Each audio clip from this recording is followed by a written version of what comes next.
நெருப்புல இறங்கினா சுடாது. இதெல்லாம் பொய்யா நிஜமானா, மைசூர்ல கணபதி சச்சிதானந்த சுவாமிகள்னு ஒருத்தர் இருக்கார். அவர் ஹோமம் பண்ணும்போது நான் போட்டோவே பார்த்தேன். பூர்ணாகுதிக்கு பெரிய அந்த ஹோமகுண்டத்துல அப்படியே அந்த வஸ்திரத்தை சுத்தின அந்த ஆகுதியை எடுத்துன்னு அக்னிக்குள்ள இறங்கி போட்டு வருவார். It is readily available. நெட்ல போன கூட நீங்க பார்க்கலாம். அவர் ஒன்றும் சொல்றது இல்லை. இந்த காலத்துல பார்க்கலாம். மகான்கள் சித்தர்கள் என்ன வேணா பண்ணுவான்னு. விஷயம் என்னன்னா, அந்த புலன்கள் அடக்கிறது ரிமோட் கண்ட்ரோல் நம்மள்ட்ட இருக்கு.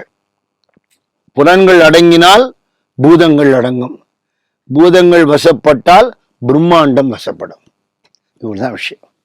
இதுதான் மகான்கள் சித்தர்கள்லாம் பண்ணி காட்டினா. சித்தர ஆக வேண்டிய அளவுக்கு யோக்கியதை உள்ள மனுஷ சரீரத்தை வச்சுண்டு எப்படி இருக்கும்? பித்தராய் அநேக ஜென்மம் பிறந்து இறந்து உழலுவோர் இல்லையா? இப்ப நமக்கெல்லாம் என்ன கதி? சத்குரு ஞானானந்த சுவாமி சொல்றாரு, பக்தி பண்ணுங்கோ, அதனால ஞானம் வரும், ஞானத்தினால மனம் ஒடுங்கும்.